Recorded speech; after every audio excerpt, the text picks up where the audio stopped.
20 years after. Chapter 54, in which we hear tidings of Aramis. D'Artagnan went straight to the stables. Day was just dawning. He found his horse and that of Porthos fastened to the manger, but to an empty manger. He took pity on these poor animals and went to a corner of the stable, where he saw a little straw, but in doing so he struck his foot against a human body, which uttered a cry and arose on its knees, rubbing its eyes. It was Mousqueton, who, having no straw to lie upon, had helped himself to that of the horses. "Mousqueton," cried D'Artagnan, "let us be off. Let us set off." Mousqueton, recognizing the voice of his master's friend, got up suddenly, and in doing so let fall some louis which he had appropriated to himself illegally during the night. "Oh! Ho!" exclaimed D'Artagnan, picking up a louis and displaying it. "Here's a louis that smells confoundedly of straw." Mousqueton blushed so confusedly that the Gascon began to laugh at him and said, "Porthos would be angry, my dear Monsieur Mousqueton, but I pardon you. Only let us remember that this gold must serve us as a joke. So be gay, come along." Mousqueton instantly assumed a jovial countenance, saddled the horses quickly and mounted his own without making faces over it. Whilst this went on, Porthos arrived with a very cross look on his face, and was astonished to find the lieutenant resigned and Mousqueton almost merry. "Ah, that's it," he cried. "You have your promotion and I my barony. We are going to fetch our brevets," said D'Artagnan. "And when we come back, Master Mazarin will sign them." "And where are we going?" asked Porthos. "To Paris first. I have affairs to settle." And they both set out for Paris. On arriving at its gates, they were astounded to see the threatening aspect of the capital. Around a broken-down carriage the people were uttering imprecations, whilst the persons who had attempted to escape were made prisoners, that is to say, an old man and 2 women. On the other hand, as the 2 friends approached to enter, they showed them every kind of civility, thinking them deserters from the royal party and wishing to bind them to their own. "What is the king doing?" they asked. "He is asleep." "And the Spanish woman?" "Dreaming." "And the cursed Italian?" "He is awake, so keep on the watch as they are gone away. It's for some purpose, rely on it. But as you are the strongest, after all," continued D'Artagnan, "don't be furious with old men and women, and keep your wrath for more appropriate occasions." The people listened to these words and let go the ladies, who thanked D'Artagnan with an eloquent look. "Now, onward!" cried the Gascon, and they continued their way, crossing the barricades, getting the chains about their legs, pushed about, questioning and questioned. In the place of the Palais Royal D'Artagnan saw a sergeant, who was drilling 600 or 700 citizens. It was Planchet, who brought into play profitably the recollections of the regiment of Piedmont. In passing before D'Artagnan he recognized his former master. "Good day, Monsieur D'Artagnan," said Planchet proudly. "Good day, Monsieur Delorier," replied D'Artagnan. Planchet stopped short, staring at D'Artagnan. The first row, seeing their sergeant stopped in their turn, and so on to the very last. "These citizens are dreadfully ridiculous," observed D'Artagnan to Porthos, and went on his way. 5 minutes afterward he entered the Hotel of La Chevrette, where pretty Madeleine, the hostess, came to him. "My dear Mistress Turquaine," said the Gascon, "if you happen to have any money, lock it up quickly. If you happen to have any jewels, hide them directly. If you happen to have any debtors, make them pay you, or any creditors don't pay them." "Why, prithee?" asked Madeleine. "Because Paris is going to be reduced to dust and ashes like Babylon, of which you have no doubt heard tell." "And are you going to leave me at such a time?" "This very instant." "And where are you going?" "Ah, if you could tell me that, you would be doing me a service." "Ah, me. Have you any letters for me?" inquired D'Artagnan, wishing to signify to the hostess that her lamentations were superfluous, and that therefore she had better spare him demonstrations of her grief. "There's one just arrived," and she handed the letter to D'Artagnan. "From Athos!" cried D'Artagnan, recognizing the handwriting. "Ah!" said Porthos. "Let us hear what he says." D'Artagnan opened the letter and read as follows. "Dear D'Artagnan, dear Du Vallon, my good friends, Perhaps this may be the last time that you will ever hear from me. Aramis and I are very unhappy. But God, our courage, and the remembrance of our friendship sustain us. Think often of Raoul. I entrust to you certain papers which are at Blois, and in 2 months and a half, if you do not hear of us, take possession of them. Embrace, with all your heart, the Vicomte, for your devoted friend, Athos. I believe, by heaven, said D'Artagnan, that I shall embrace him, since he's upon our road, and if he is so unfortunate as to lose our dear Athos, from that very day he becomes my son. And I, said Porthos, shall make him my sole heir. Let us see, what more does Athos say? Should you meet on your journey a certain Monsieur Mordaunt, distrust him. In a letter I cannot say more. Monsieur Mordaunt, exclaimed the Gascon, surprised. Monsieur Mordaunt. 'Tis well, said Porthos. We shall remember that. But see, there is a postscript from Aramis. So there is, said D'Artagnan, and he read, We conceal the place where we are, dear friends, knowing your brotherly affection, and that you would come and die with us were we to reveal it. Confound it, interrupted Porthos, with an explosion of passion which sent Mousqueton to the other end of the room. Are they in danger of dying? D'Artagnan continued, Athos bequeaths to you Raoul, and I bequeath to you my revenge. If by any good luck you lay your hand on a certain man named Mordaunt, tell Porthos to take him into a corner and to wring his neck. I dare not say more in a letter. Aramis. If that is all, it is easily done, said Porthos. On the contrary, observed D'Artagnan with a vexed look, it would be impossible. How so? It is precisely this Monsieur Mordaunt whom we are going to join at Boulogne, and with whom we cross to England. Well, suppose instead of joining this Monsieur Mordaunt we were to go and join our friends? Said Porthos, with a gesture fierce enough to have frightened an army. I did think of it, but this letter has neither date nor postmark. True, said Porthos, and he began to wander about the room like a man beside himself, gesticulating and half drawing his sword out of the scabbard. As to D'Artagnan, he remained standing like a man in consternation, with the deepest affliction depicted on his face. Ah, this is not right. Athos insults us. He wishes to die alone. It is bad, bad, bad. Mousqueton, witnessing this despair, melted into tears in a corner of the room. Come, said D'Artagnan. All this leads to nothing. Let us go on. We will embrace Raoul, and perhaps he will have news of Athos. Stop, an idea, cried Porthos. Indeed, my dear D'Artagnan, I don't know how you manage, but you are always full of ideas. Let us go and embrace Raoul. Woe to that man who should happen to contradict my master at this moment, said Mousqueton to himself. I wouldn't give a farthing for his life. They set out. On arriving at the Rue Saint-Denis, the friends found a vast concourse of people. It was the Duc de Beaufort, who was coming from the Vendemois and whom the coadjutor was showing to the Parisians, intoxicated with joy. With the Duke's aid they already considered themselves invincible. The two friends turned off into a side street to avoid meeting the prince, and so reached the Saint-Denis gate. Is it true, said the guard to the two cavaliers, that the Duc de Beaufort has arrived in Paris? Nothing more certain, and the best proof of it is, said D'Artagnan, that he has dispatched us to meet the Duc de Vendôme, his father, who is coming in his turn. Long live de Beaufort, cried the guards, and they drew back respectfully to let the two friends pass. Once across the barriers these two knew neither fatigue nor fear. Their horses flew, and they never ceased speaking of Athos and Aramis. The camp had entered Saint-Omer. The friends made a little detour and went to the camp, and gave the army an exact account of the flight of the king and queen. They found Raoul near his tent, reclining on a truss of hay, of which his horse stole some mouthfuls.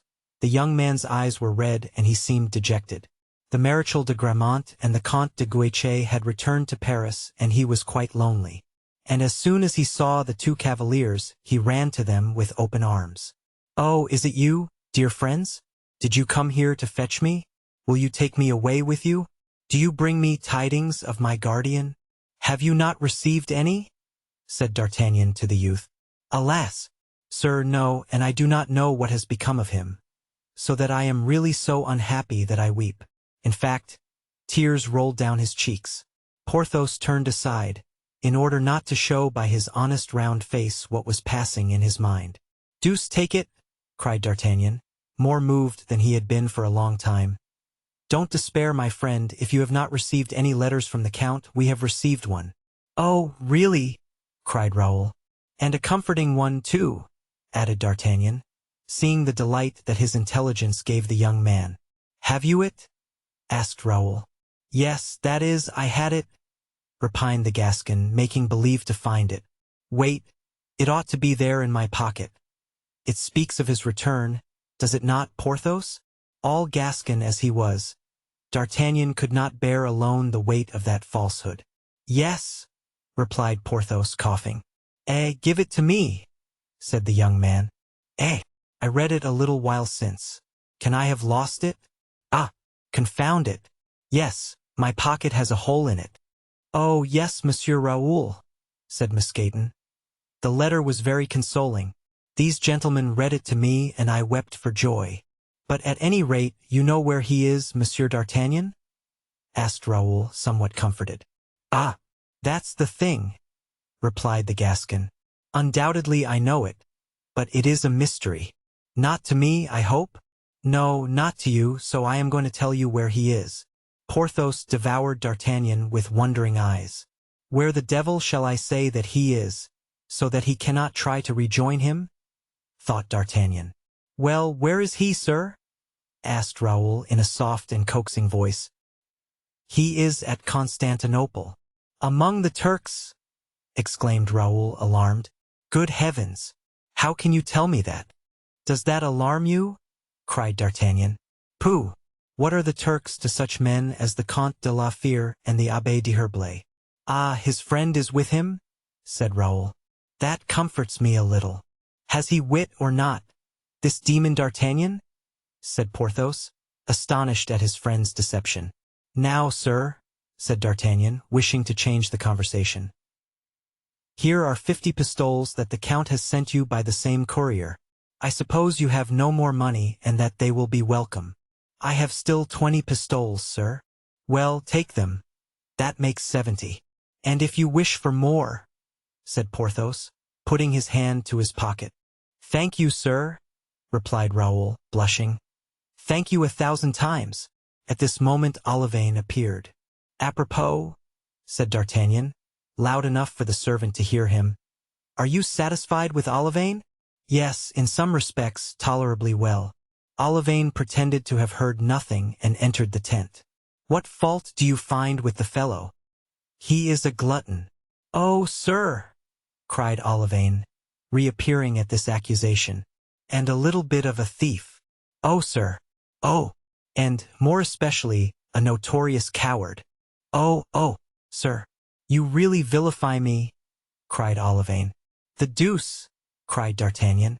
"Pray learn, Monsieur Olivain, that people like us are not to be served by cowards. Rob your master, eat his sweetmeats, and drink his wine. But, by Jove, don't be a coward, or I shall cut off your ears. Look at Monsieur Mouston. See the honorable wounds he has received. Observe how his habitual valor has given dignity to his countenance." Mousqueton was in the third heaven and would have embraced D'Artagnan had he dared. Meanwhile he resolved to sacrifice his life for him on the next occasion that presented itself. "Send away that fellow, Raoul," said the Gascon. "For if he's a coward he will disgrace thee some day."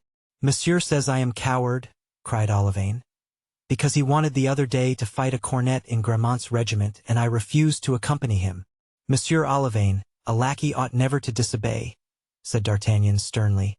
Then taking him aside, he whispered to him, "Thou hast done right. Thy master was in the wrong. Here's a crown for thee, but should he ever be insulted and thou dost not let thyself be cut in quarters for him, I will cut out thy tongue. Remember that." Olivain bowed and slipped the crown into his pocket. "And now, Raoul," said the Gascon, "Monsieur du Vallon and I are going away as ambassadors, where, I know not, but should you want anything, write to Madame Turquaine at La Chevrette, Rue Tiqueton, and draw upon her purse as on a banker with economy, for it is not so well filled as that of Monsieur d'Emery." And having, meantime, embraced his ward, he passed him into the robust arms of Porthos, who lifted him up from the ground and held him a moment suspended near the noble heart of the formidable giant. "Come," said D'Artagnan, "let us go." And they set out for Boulogne, where toward evening they arrived, their horses flecked with foam and dark with perspiration. At 10 steps from the place where they halted was a young man in black, who seemed waiting for someone, and who, from the moment he saw them enter the town, never took his eyes off them. D'Artagnan approached him, and seeing him stare so fixedly, said, "Well, friend, I don't like people to quiz me." "Sir," said the young man, "do you not come from Paris, if you please?" D'Artagnan thought it was some gossip who wanted news from the capital. "Yes, sir," he said in a softened tone.